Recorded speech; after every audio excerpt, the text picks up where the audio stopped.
Hello students, আমি Nitish sir জ্ঞানজ্যোতি coaching সেন্টারের পক্ষ থেকে তোমাদের প্রত্যেককে জানাই আরও একবার স্বাগত।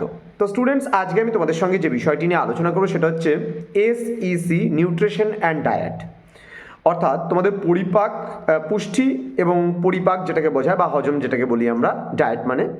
তো এই বিষয়ে তোমরা কি কি পড়বে না পড়বে এই নিয়ে আজকে বিস্তারিত আলোচনা করবো ক্লাসটিতে।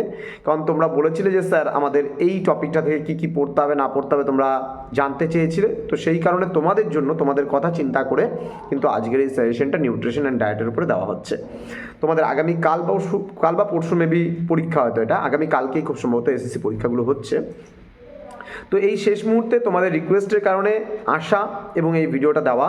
তোমরা অবশ্যই যারা এখনও চ্যানেলটিকে সাবস্ক্রাইব করনি তারা অবশ্যই চ্যানেলটিকে সাবস্ক্রাইব করে পাশে থাকো আমাদের। তোমাদের ডিমান্ড যেটা রয়েছে, তোমাদের চাহিদা যেটা রয়েছে, আমরা কিন্তু অবশ্যই সেই ভিডিওটা নিয়ে আসার চেষ্টা করছি এবং তোমাদেরকে যথাযথভাবে সেটা আমরা দিচ্ছি। তো প্রথমত আমরা বলে রাখি, ইউনিট 1 থেকে তোমরা কি কি পড়বে এখানে। নিউট্রিশন মানে পুষ্টি কী, তোমরা পুষ্টি কী এবং পুষ্টির উৎসগুলো, মানে আমরা কোন কোন ধরনের খাবার থেকে আমরা কোন কোন ধরনের পুষ্টিগুলো আমরা পাই। যেমন আমরা শর্করা জাতীয় খাবার আছে, এখানে তোমার বলতে পারি আমরা প্রোটিন জাতীয় খাবার আছে, ফ্যাট জাতীয় খাবার আছে, কোন কোন খাবার থেকে আমরা কোন কোন উৎসগুলো থেকে কোন কোন শক্তিগুলো আমরা পাই, সেই সমস্ত বিষয়গুলো পড়বে। পুষ্টি খাদ্যের কি ভূমিকা রয়েছে সেটা অবশ্যই পড়বে। খাদ্যের কার্যকারিতা কি রয়েছে সেটা অবশ্যই পড়বে। তারপরে হচ্ছে পুষ্টির ভালো দিকগুলো এবং খারাপ দিকগুলো কি কি, অপুষ্টি আমরা কাকে বলছি যেটাকে আমরা, তারপরে এখানে পুষ্টির বিভিন্ন অবস্থাগুলো সম্পর্কে এবং অপুষ্টির বিজ্ঞান, এই বিষয়গুলো সম্পর্কে কিন্তু তোমাদের ভালো করে পড়তে হবে। তাহলে ইউনিট নাম্বার 1-এ তোমরা কী কী পড়বে, পুষ্টি কাকে বলে, পুষ্টি মনে করো বৈশিষ্ট্যগুলো কী কী রয়েছে, পুষ্টির উৎসগুলো কী কী রয়েছে, পুষ্টি বা খাদ্যের কার্যকারিতাগুলো কী কী রয়েছে, এই সমস্ত বিষয়গুলো পড়লে তোমাদের প্রথম ইউনিট থেকে হয়ে যাবে। এবং দ্বিতীয় ইউনিটটা যেটা রয়েছে এনার্জি ইন হিউম্যান নিউট্রিশন, অর্থাৎ এখানে মানুষের যে পুষ্টি আছে সেই শক্তিগুলো আসে কোথা থেকে। বিশেষ করে এখানে আমরা পরিপাকগুলো সম্পর্কে আমরা পড়ব।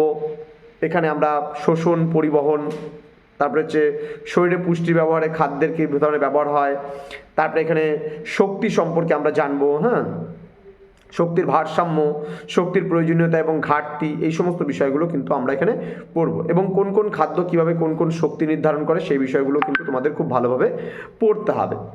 ইউনিট নাম্বার 2-তে রয়েছে growth and development from infancy to adulthood, তাহলে মানে কি, বৃদ্ধি ও বিকাশ, অর্থাৎ মানে শৈশব থেকে শুরু করে একবারে বয়ঃসন্ধিকাল পর্যন্ত কি করে আমাদের বৃদ্ধি এবং বিকাশ ঘটে, এই পিরিয়ডটাতে, এই টাইমিং পিরিয়ডে এটা অবশ্যই আমরা পড়ব। কি করে মস্তিষ্কের বিকাশ হয়, শারীরিক বিকাশ কি করে হয়, এই সমস্ত বিষয়গুলো তোমরা পড়বে। বাস এই কটা পড়লেই তোমাদের ইউনিট নাম্বার 3 থেকে হয়ে যাবে। শৈশব থেকে প্রাপ্তবয়স্কতা বা বয়ঃসন্ধিকাল পর্যন্ত বুদ্ধি এবং বিকাশ কি করে ডেভেলপমেন্ট হয়, সেই সমস্ত জিনিসগুলো তোমরা অবশ্যই ভালো করে পড়বে।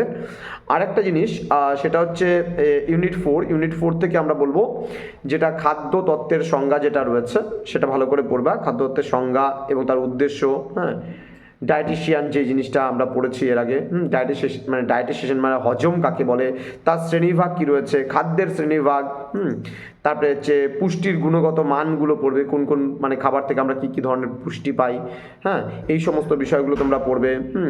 ডায়েট, তারপরে আমাদের থেরাপি সম্পর্কে পড়তে হবে, থেরাপির ধারণা দাও।